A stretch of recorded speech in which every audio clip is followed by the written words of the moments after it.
Namaku Nia, statusku istri dari Mas Doni. Kami sudah menikah 3 tahun yang lalu. Tapi kamu belum mempunyai momongan. Kami tinggal di rumah keluarga Mas Doni. Mas Doni anak tunggal. Ibunya bernama Yayu, ayahnya bernama Rudi. Bu Yayu tak suka denganku. Dia dari awal tak merestui hubungan kami. Berbeda dengan Bu Yayu, Pak Rudi sangat baik dan perhatian kepadaku. Pak Rudi yang selalu menenangkanku saat aku kena omel Bu Yayu ataupun suamiku. Suamiku bekerja sebagai karyawan pabrik, sedangkan Pak Rudi sebagai taksi online. Semua urusan rumah tangga aku yang pegang. Sampai suatu ketika, Mas Doni kecelakaan kerja. Mas Doni dinyatakan lumpuh. Saat Mas Doni tak bisa bekerja, aku yang menjadi tulang punggung keluarga. Aku juga yang mengurusi pekerjaan rumah. Meskipun aku sudah seperti itu, mertuaku masih mengomeliku. Ada saja kesalahanku di matanya. Pak Rudi selalu menenangkanku. Aku hanya bisa cerita dengannya. Aku sekarang bekerja menjual donat keliling. Waktu itu aku tak sengaja bertemu dengannya saat aku berkeliling jualan. Jualanku masih banyak. Pak Rudi mengajakku menjual itu di tongkrongannya. Aku naik mobil bersamanya. Sepanjang jalan kami saling ngobrol ke sana ke sini. Mungkin ini sesuatu yang wajar, tapi aku tak tahu kenapa aku merasa tenang saat bersamanya. Dia tak pernah merayu atau genit denganku, tapi aku selalu berbunga-bunga dengannya. Kami akhirnya sampai di tongkrongannya. Dia mengenalkanku dengan teman-temannya. Daganganku habis diborong saat itu. Aku sangat senang. Setelah habis aku berpamitan pulang kepada mertuaku dan temannya, tapi mertuaku tak mengizinkan aku pulang jalan kaki. Dia menghantarkanku, tapi dia tidak berani menghantarkanku sampai rumah. Pak Rudi menghantarkanku sampai di ujung gang dekat rumah. Aku pun turun, tak lupa berterima kasih kepadanya. Pak Rudi kembali menarik taksi online. Sampai rumah aku terus rapiin rumah. Setelah itu aku menyuapi Mas Doni. Bu Yayu yang tahu aku telat memberi makan Mas Doni, dia marah kepadaku. Yang lebih parahnya, Mas Doni membela ibunya. Aku hanya bisa menangis saat itu. Memang Mas Doni itu anak mami banget. Dia selalu membela ibunya. Aku berusaha sabar agar rumah tanggaku tidak kandas. Sampai suatu ketika, saat aku sedang menjual donat seperti biasa, aku melihat Bu Yayu. Bu Yayu jalan dengan seorang pria lain. Di situ Bu Yayu melihatku juga. Bu Yayu buru-buru masuk ke dalam mobil pribadi tersebut. Aku sangat mengenal laki-laki itu. Dia bernama Pak Yanto. Dulu Pak Yanto pernah ingin melamarku, tapi aku menolaknya karena selisih usianya yang sangat jauh denganku. Selain itu, Pak Yanto terkenal banyak istrinya. Dia punya 4 istri. Pak Yanto adalah seorang yang kaya di daerahku. Tapi aku masih memilih Mas Doni suamiku. Sesampainya di rumah, aku kembali berbersih rumah dan lanjut menyuapi Mas Doni. Di situ Mas Doni tak mau makan. Mas Doni marah kepadaku. Mas Doni menuduhku jalan dengan pria lain. Mas Doni begitu marah denganku. Dia mendapatkan informasi itu dari Bu Yayu. Aku yang merasa tak terima atas tuduhan itu, menceritakan kejadian sebenarnya. Aku bilang bahwa Bu Yayu lah yang jalan dengan pria lain. Mendengar itu Mas Doni makin marah. Mas Doni menuduhku memfitnah ibunya. Tak lama datanglah Bu Yayu yang marah-marah merasa aku fitnah. Dia pun menyuruh Mas Doni mengusirku. Mas Doni pun menurutinya. Mas Doni mengusirku saat itu juga. Aku yang sudah tak tahan mengiyakannya. Aku pun pergi dari rumah. Sepanjang jalan aku menangis. Aku yang selama ini menjaga hubunganku dengan Mas Doni. Aku yang selalu mengalah dan menerima kondisinya apa adanya. Kini aku diusir begitu saja. Kini aku tak tahu mau kemana. Aku adalah anak yatim piatu. Rumah peninggalan orang tuaku diambil Pak Yanto karena hutang orang tuaku.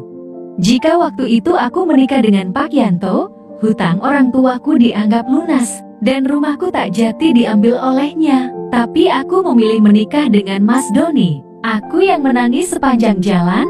Ada sebuah mobil berhenti menghentikanku. Itu adalah Pak Rudi, bapak mertuaku. Dia menyuruhku untuk naik ke mobilnya. Aku pun mengikutinya. Aku naik mobilnya. Di mobil Pak Rudi mencoba menenangkanku. Dia mengajakku ke sebuah waduk.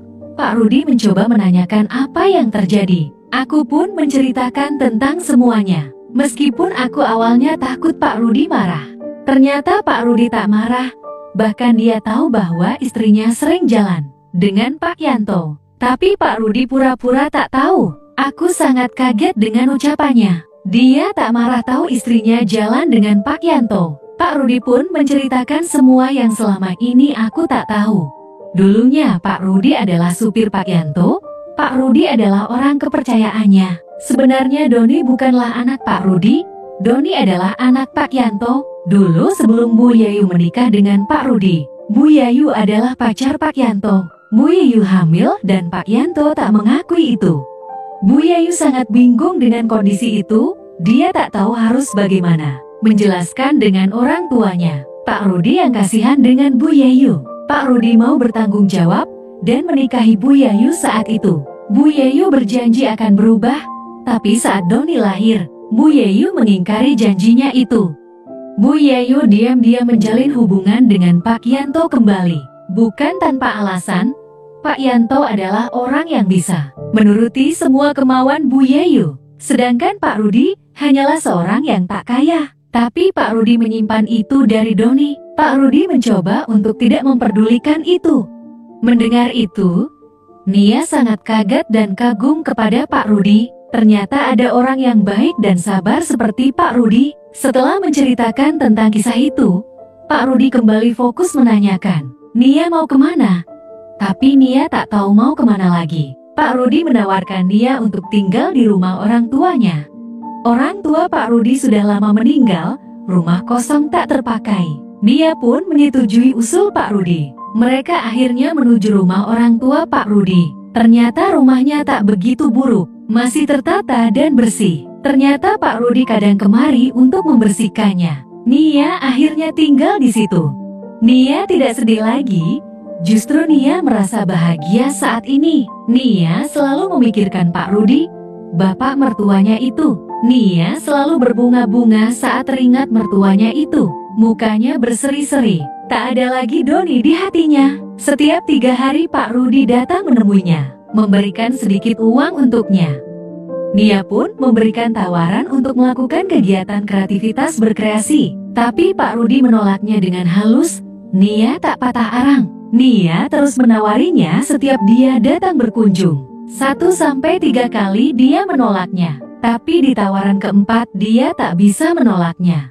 Nia dengan semangat menunjukkan keahliannya dalam berkegiatan kreatifnya. Pak Rudi hanya bisa diam melihat kreativitas kreasi menantunya itu. Keduanya telah lama tak menyalurkan kreativitasnya. Dengan penuh perasaan kreativitas itu berkali-kali sampai di puncak kreasi.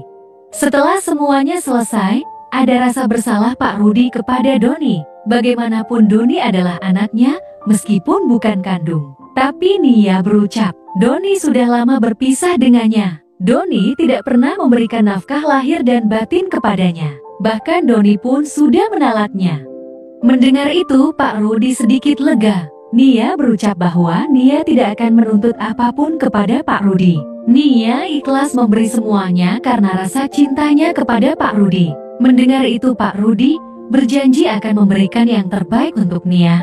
Hubungan mereka pun berlanjut. Pak Rudi sering ke rumah itu. Nia pun selalu semangat menunjukkan kreativitasnya dalam berkreasi. Setelah 7 bulan, Pak Rudi menikahi Nia. Kini Nia dan Pak Rudi sah menjadi suami istri. Pak Rudi meninggalkan Bu Yayu, dan Doni akhirnya tahu bahwa Pak Rudi bukan ayah kandungnya. Kini pun mereka bahagia membangun rumah tangganya. Nia merasa beruntung punya suami sebaik Pak Rudi. Dan Pak Rudi pun merasa beruntung mempunyai istri sebaik Nia. Meskipun awalnya mereka dipertemukan sebagai mertua dan menantu. Selesai. Disclaimer, cerita ini hanya fiktif. Kisah yang dikarang oleh narasumber. Jika ada kesamaan nama itu hanyalah kebetulan. Semoga kisah ini bisa menjadi pembelajaran bagi kita semua. Ambil sisi positifnya dan tinggalkan sisi negatifnya. Orang-orang baik akan bertemu dengan jodoh yang baik juga.